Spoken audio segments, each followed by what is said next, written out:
Sir ఇప్పుడు తెలంగాణలో BRS ప్రభుత్వం ఉన్నప్పుడు ఫార్మాసిటీ కోసం భూసేకరణ చేశారు. అయితే ఇప్పుడు దాన్ని కాంగ్రెస్ ప్రభుత్వం ఫ్యూచర్ సిటీ అని ఏదో సమ్ డ్రామా వేయబోతోంది, వాళ్ళ రియల్ ఎస్టేట్ వ్యాపారాల కోసం అని కేటీఆర్ ఆరోపిస్తున్నారు. దీన్ని ఖచ్చితంగా కోర్టు నోటీస్ వేయాలి అని చెప్పేసి అక్కడ వీళ్ళు సమాధానం చెప్పాలి అని చెప్పేసి కూడా అంటున్నారు. దీని గురించి మీరేమంటారు? వాళ్ళ ఫార్మాసిటీ అనే పేరు మీద వాళ్ళని ఫ్రాడ్ చేశారు. ఫార్మాసిటీ అంటే పెద్దది, థౌజండ్స్ ఆఫ్ ఏకర్స్ పెడతారు, అదొక ఇండస్ట్రియల్ కారిడార్ లో పెడతారు. దుబాయ్లో జబైల్ అలీ ఫ్రీ జోన్ అని ఒకటి ఉంది, జబైల్ అలీ ఫ్రీ జోన్. నేను అందులో యాడ్ చేశాను.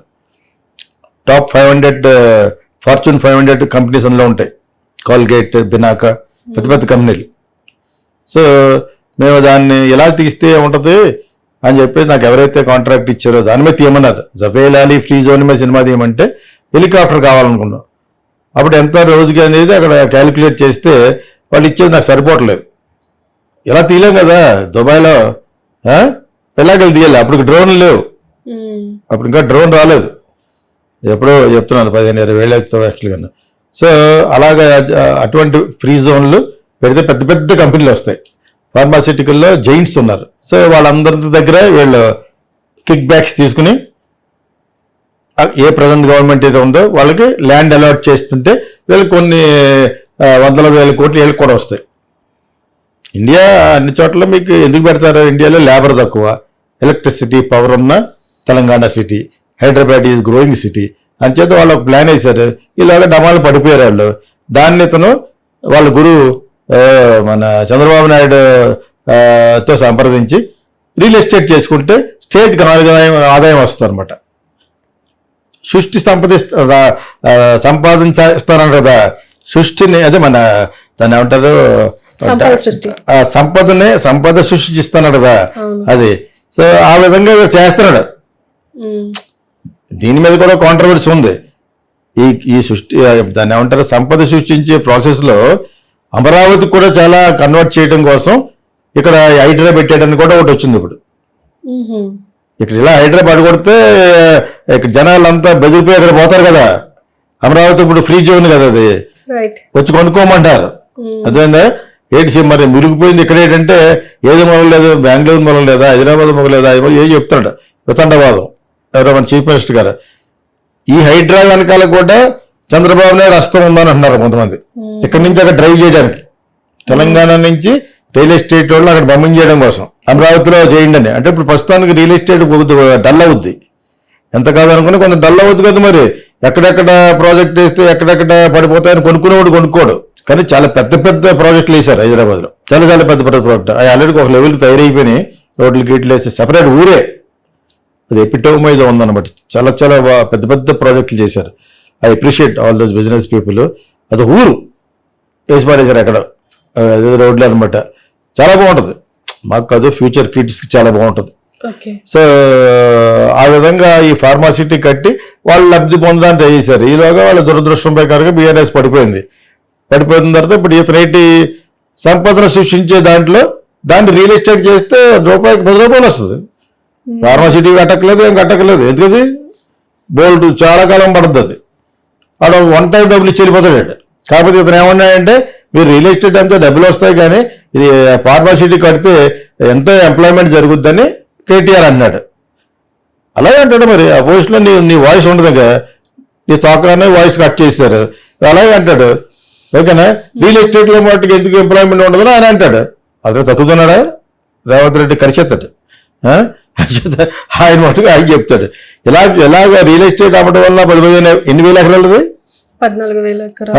Okay, what ever it is, 14 నుంచి 15,000 ఎకరాలు అంటే దానికి అక్కడ మంచి బ్యూటిఫుల్ సిటీ కింద ప్లాన్ చేసినా అమ్మితే రూపాయికి 100 రూపాయలు వస్తుంది, 1000 కోట్లు వచ్చేస్తుంది. Because this is the growing city in the whole world. ప్రపంచంలోనే మంచి సిటీ ఇది. కానీ కొన్ని లక్షల మందికి ఉపాధి ఎలా లక్షల మందికి ఎలా వస్తుంది?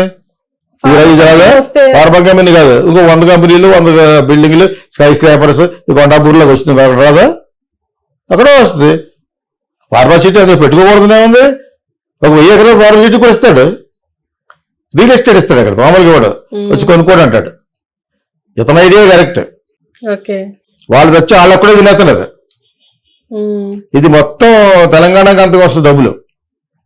మీకు అర్థమైంది. ఇప్పుడు వీళ్ళు ఎంతకాలం ఉంటాడు? హైడ్రా ఇలా సాగితే నెక్స్ట్ కాంగ్రెస్ ఉండదు, 100% పడిపోద్ది. అందుకనే ఏం పెట్టారు వీళ్ళు, కాంపన్సేట్ చేస్తామని పెట్టి 2 bedroom అలాగే ఇస్తామని పెట్టారు. అర్థమైనప్పుడు ఇది లేకపోతే డెఫినెట్గా పడిపోవడం కాకుండా ఈలోగానే రేవంత్ రెడ్డి పడిపోతాడు. ఎత్తుకున్నాడు ఏదో, ఎవరి వాళ్ళు ఎత్తాడో, చంద్రబాబు నాయుడు చెప్పాడు, ఎవడు చెప్పాడు మొత్తానికి. ప్లస్ ఏమో కేటీఆర్ మీద కోపంతో వాళ్ళకి సంబంధించిన వాళ్ళు అందరూ పగలగొట్టేద్దామని పెట్టాడు. శాంపుల్ గా నాగార్జున లోగో దొరకదు కాబట్టి, నాగార్జున మీద సింపతి లేదు కాబట్టి వాళ్ళు కొట్టేశాడు. మరి ఆ కాంపన్సేషన్ అసలుకి ఎందుకు ఇస్తాడు? నువ్వు కబ్జా చేసిన దాంట్లో కట్టేవంటాడు. అందరికీ కాదు, మిడిల్ క్లాస్ వాళ్ళు దెబ్బతినేశారు కదా. ఆడెవడో పర్మిషన్ ఇచ్చాడు, ఇంకోటి ఎవడో బ్యాంక్ వాడు లోన్ ఇచ్చాడు అనుకున్న వాళ్ళకి 2 bedroom ఎలాగిస్తావు? 2 bedroom ఎలా సరిపోద్ది? అది 4 bedroom ఉంటుంది, అది 10 మంది పిల్లలు ఉంటారు. నువ్వు వాళ్ళకి అందరికీ గుర్రాన్ని గాడి నువ్వు ఒకసారి కట్టేసినట్టు నువ్వు 2 bedroom ఇస్తే ఎలా సరిపోతుంది? ఇలా లేబరేలో whatever it is. Slums అయినా కూడా వాళ్ళు ఉన్న valuation of the house same thing you replace somewhere else. బాగా పెద్ద కోటీశ్వర్లు పక్కన పెట్టినా కూడా వాళ్ళు కబ్జా చేసి కట్టారు కాబట్టి వీళ్ళ సామాన్యులకు దెబ్బ కొట్టకుండా ఉంటే తప్ప ఓట్లు పడవు. మళ్ళా మంచి పేరు రావాలి. వీళ్ళంతా రేవంత్ రెడ్డి చాలా ఇచ్చేసాడు మాకు, మా ఆస్తి ఎంత పోయినా కూడా 10 రూపాయలు పోయినా మాకు 15 రూపాయలు ఇచ్చాడు అనేది వస్తే ఉంటాడు, లేకపోతే రేవంత్ రెడ్డి ఉండడు. తర్వాత కాంగ్రెస్ కూడా ఉండదు. అక్కడి నుంచి కూడా వీళ్ళకి డిస్కషన్లు వస్తాయి. ఎందుకంటే పెట్టుకుంది పెద్ద తలకాయ నొప్పిది. ఆ పెద్ద తలకాయ నొప్పితో దాన్ని మళ్ళీ రీకన్స్ట్రక్ట్ చేయాలి. సిటీ పాడైపోద్ది పైనుంచి చూస్తేనే, నెక్స్ట్ రోజు పగలు కొడుతున్నాయి. ఇది పక్కన పెట్టి ఇందాక ఫార్మా సిటీ దగ్గరకు వస్తే రియల్ ఎస్టేట్ చేయడమే correct. Pharma city one of 1000 ఎకరాలు ఇస్తారండి. What is that? మొత్తం అన్ని 14,000 ఎకరాలు ఫార్మా సిటీ ప్రపంచాన్నంతా మింగేయాలనుకోవడం పొరపాటు. అది జరగని పని కూడా. నెల్లూరు నుంచి ఒకటి పెట్టారు కారిడార్, అది చెత్తదే.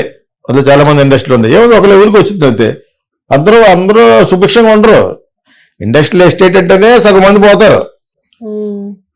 అంచేత ఇది only eyewash. KTR plan is not correct, ఇతని ప్లానే కరెక్ట్.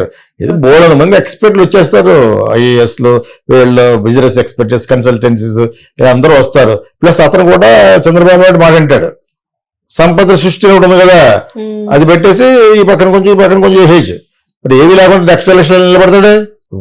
ఇప్పుడు రేవంత్ రెడ్డిని చాలా ఈ మిస్టర్ గాంధీ అనలేము.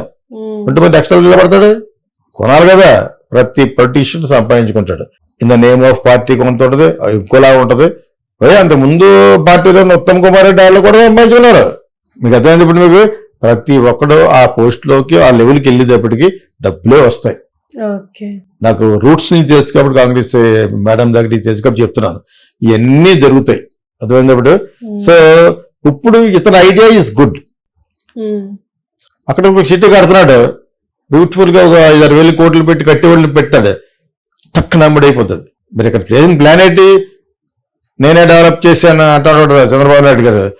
వాళ్ళకి అమ్మోళ్ళందరూ కలిసి అక్కడ కట్టారు. ఒకటి కట్టి ఈ ఏరియా అంతా కమ్మసి ఎందుకు వచ్చారు? ఆయన ప్లాన్ అది. వాళ్ళు వాళ్ళని వీళ్ళని అందరూ ఎందుకు అనుకున్నారు? ఆయన ప్లాన్ అది. అక్కడ బయటకు వచ్చిన వాళ్ళు ఎవరు? వీళ్ళకి సంబంధం లేని వాళ్ళు, మై హోమ్ వాళ్ళు. వాళ్ళు కట్టే ప్రాజెక్ట్ ఆపేశాడు మధ్యలో. మై హోమ్ హబ్ అని ఉంటుంది కదా ఇక్కడ దారిలో, చాలా పెద్ద ప్రాపర్టీ అది. గుడి గిడి ఉంటుంది కదా. రాజశేఖర రెడ్డి వచ్చే వరకు 6 సంవత్సరాలు డబ్బులు ఇచ్చిన వాళ్ళు అందరూ అలా అయిపోయినాయి ఫ్లాట్లు. రామేశ్వరరావు గారిని అడగండి కావాలంటే. రాజశేఖర రెడ్డి వచ్చిన తర్వాత సొంతంగా పెట్టేశాడు చేసుకోమని. ఫిట్టింగ్ పెట్టింది చంద్రబాబు నాయుడు. ఎలకెళ్ళకి పడదు, మై హోమ్ వాళ్ళకి బాబుకు పడదు. వీళ్ళు వెళ్ళం ధరలో వాళ్ళకి అమ్మాసాను. అదే మీకు ఇవన్నీ నాకు బాగా తెలిసిన, నేను వైఎస్ఆర్ చేశాను కాబట్టి చెప్తున్నాను. ఆయన వచ్చిన తర్వాత సొంతంగా పెట్టాడు. ప్లస్ వాళ్ళు మంచి బిజినెస్ పీపుల్. వాళ్ళు రామేశ్వరరావు గారు వాళ్ళందరూ టీవీనే రాలేదు కదా. అంచేత వాళ్ళు నెంబర్ 1 ఇన్ సౌత్ ఇండియా అనొచ్చు. అపర్ణ అందరూ కూడా సెకండ్ అయిపోయారు. ఒకప్పుడు అపర్ణ బాగుండేది, అపర్ణ కన్స్ట్రక్షన్స్. వీళ్ళ ముందుకు వచ్చారు. వీళ్ళకి అన్ని సక్సెసే. చిన్నజీవి స్వామి గారు శిష్యులు వీళ్ళు. అదేవిధంగా ఆయన ముహూర్తం పెడితేనే ఆయన చేస్తారనమాట. రామేశ్వరరావు గారికి నమ్మకం ఆయన అంటే. సో ఇప్పుడు అదంతా ఇప్పుడు రేవంత్ రెడ్డి పక్కకి వెళ్ళిపోతారు. వీళ్ళు మొట్టమొదటి ప్రాజెక్ట్ చేసి వాళ్ళు ఎవరు? వీళ్ళే వేస్తారు. 2,000 కోట్లు పెట్టి బై హోమ్ వాళ్ళే వేస్తారు. ఇటువంటి వాళ్ళు ఇండియాలో చాలా మంది ఉన్నారు, ఎంఐఎంఈలు ఉన్నారు. వాళ్ళందరూ ప్రాజెక్టులు వేస్తారు అక్కడ. ఆటోమేటిక్ గా 1000 ఎకరాలు వేస్తే మిగతా 13,000 ఎకరాలు హాట్ కేక్ లా కంప్లీట్ అయిపోద్ది. ఇతర ఐడియా కరెక్ట్. ఇది మనం ఇంత ఇప్పులోకి ఎందుకు చెప్తున్నాం అంటే కేటీఆర్ ఇస్ నాట్ కరెక్ట్. వాళ్ళు ఒక్కళ్ళే లబ్ధి పొందేసి ఏదో చేయడానికి ఒక సిటీకి ఇచ్చేస్తే ఎందుకది పొలిటికల్ సిటీ ఉండాలంటే ఇప్పుడు ఎకరాలు పెడతారు. Why do need 14,000 acres? According to my knowledge employment ఇచ్చేయడం కూడా వీళ్ళతో కరెక్ట్. ఎంప్లాయ్మెంట్ ఎక్కడైనా అవుతారు. ఇందాక అమితాబ్ చెప్పినట్టు డిజిటల్లో డబ్బులు సంపాదించుకుంటే ఎంప్లాయ్మెంట్ వెళ్ళి 8 to 9 hours వర్క్ చేసి ఆ టైప్ కాన్సెప్ట్ పోతుంది. Chat GPT and AI is coming, that will go off. మరి ఎలా చేస్తారంటే ఎవడు ఇది అంటే నారు పోసేవాడు నీరేడి అంటాడు దేవుడు. ఆ టైంలో వస్తూ ఉంటుంది. మీ బతుకు మీద నా బతుకు మీద వస్తూనే ఉంటుంది. కాబట్టి పనిచేసే దృక్పథం పోకూడదు. ఏదో విధంగా సంపాదించుకోవాలనే దృక్పథం లేకుండా ఇంట్లో కూర్చుంటే ఏమొస్తుంది?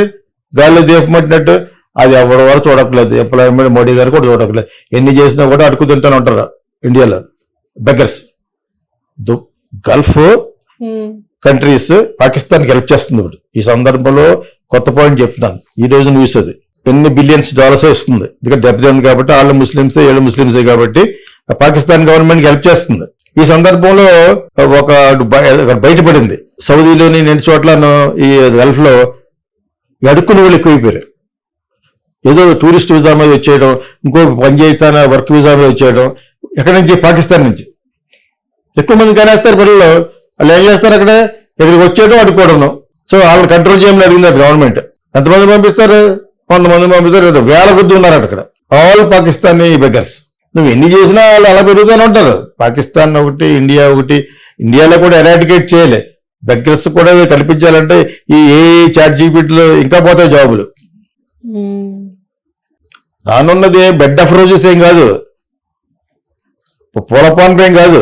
ఎవరికాడ ఏదో చేసుకోవాలి.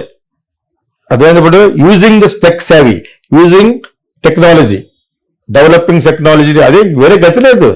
నేను ఇంకా పాత స్థాయిలో ఉంటానంటే 2 ఎద్దుల్లో బయటికి నాగలతో దున్నుకుంటానని అనుకో, అలాగే ఉంటావు నువ్వు. ఇలా రొక్కగానే మొత్తం వరి అంతా వేసేస్తే, వరి పంట వచ్చిన తర్వాత కోసేస్తుంది, బ్యాగ్లో వేసేస్తుంది. Why are not bringing that? వచ్చినాయి. పంజాబ్లో ఉన్నాయి కదా, they are the best agriculture కదా. వాళ్ళు ఎవరు ఉన్నాయి అన్నీ. డ్రోన్ లాంటి పైకి వెళ్ళి మందు వేసేస్తుంది. కాకపోతే కూడా ఇక్కడ ఇవ్వలేకపోతాం కూడా. మా సైట్ ఒక లేబర్కి 900 రూపాయలు, లేడీకి 700 రూపాయలు. ఆ రేటుల్లో రైతు ఎవడో వ్యవసాయం చేయలేకపోతున్నాడు అంటే కౌలుకి ఇచ్చేస్తున్నారు. ఆడికెళ్ళకి ఇచ్చుంటే ఆడి కింద మీద పడి అతను కూడా అందులో ఉంటాడు కాబట్టి కష్టపడి చేసుకుంటారు. నర్సరీస్ అని రిచ్ క్రాప్స్ వేసేస్తున్నారు.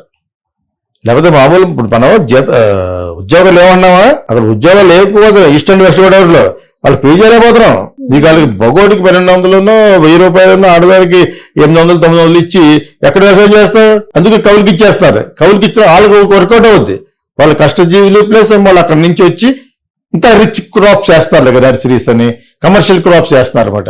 వాళ్ళకి ఒక లెవెల్ గిట్టుబాటు అవుద్ది. మీకు అర్థమైనప్పుడు ఇది జరుగుతుంది అక్కడ ఈస్ట్ గోదావరిలో. రిచ్ ప్లేస్ అనుకుంటున్నా మాలాంటి ప్లేస్ లో. ఇంకొంచెం యావరేజ్గా ఉన్న ప్లేస్ లో కూడా అసలు మాట్లాడటానికి లేదు. వెస్ట్ గోదావరిలో 500 600 అంటే ఎలా చేస్తాడు? ప్లస్ బతకాలే. వాళ్ళ టైమింగ్ ఏం తెలుసా? 10కి వస్తాడు, 5 పోతాడు. నేను కొంతకాలం వ్యవసాయం కూడా ఆర్గనైజ్ చేసినప్పుడు మార్నింగ్ వచ్చి చేసి ఈవినింగ్ 7 వరకు ఉండి ఆడే చెప్పినాడు ప్యాకప్ అని పోతాడు. ఇంటికి వచ్చి వాళ్ళు డబ్బులు ఇడే, అక్కడ డబ్బులు ఆడబెట్టాడు. సో అది పరిస్థితి. అటువంటి జాబులు లేకపోవడం ఏంటి? ప్లస్ అక్కడ సాకలి వాళ్ళు మంగళవాళ్ళు ఎవరు లేరు. మొత్తం హైదరాబాద్ వచ్చేసి వాచ్మెన్ అయిపోతారు కింద. ఇస్త్రీ నేర్చుకున్నాడు, ఇస్త్రీ చేస్తుంది. అలా 2-3 ఇంట్లో చేస్తుంది. మినిమం 35,000 సంపాదిస్తున్నారు. ఇంక ఉద్యోగం లేకపోతే చదువుకున్నవాడు అమితాబ్ బచ్చన్ చెప్పినట్టు బి టెక్ సర్వీస్, టెక్నాలజీ వాడుకుని పనిచేయాలి. వీళ్ళ కేటీఆర్ చెప్పేసి మెడికల్ సిటీ పెట్టేసి ఫార్మాసిటీ పెట్టేసి వీళ్ళు ఏం ఇవ్వకలేదు. బతుకుతారు. దారు పోసిన వాడు నీరు పోసినట్టుగా అందరూ బతుకుతారు. అందరూ టెక్నికల్ గా పెద్దవాళ్ళు అవుతారు. అన్ని జరుగుతాయి. వీళ్ళు చెప్పేది కనీసం డబ్బులు వస్తాయి. Because is the growing city, one of the beautiful city in the world, in India, Hyderabad. So ఇది వాళ్ళు వేసింది మంచి ప్లాన్ అని నేను అనుకున్నాను. ఏదో చెప్తున్నాడు, ఏదో మాట్లాడాలి. ఆల్రెడీ అక్కడి నుంచి కొంతమంది కిక్ బ్యాక్స్ కూడా తీసుకున్నారేమో. వాళ్ళకి లాభం జరగకుండా ఉండేదానికి ముందు ఉండేవాడు ఎవడు రేవంత్ రెడ్డి, వాళ్ళకి దెబ్బ కొట్టడానికి ముందు కూడా ఎవడు రేవంత్ రెడ్డి. అండ్ ఆల్సో మరి తిరిగి తెప్పుగా వాళ్ళు ఒక్కటిగా దెబ్బ కొట్టడం కాదు కదా, రాష్ట్రం కూడా బాగుండాలి కాబట్టి, రాష్ట్రానికి కూడా సంపద కావాలి కాబట్టి, ఈ will only go for a real estate business.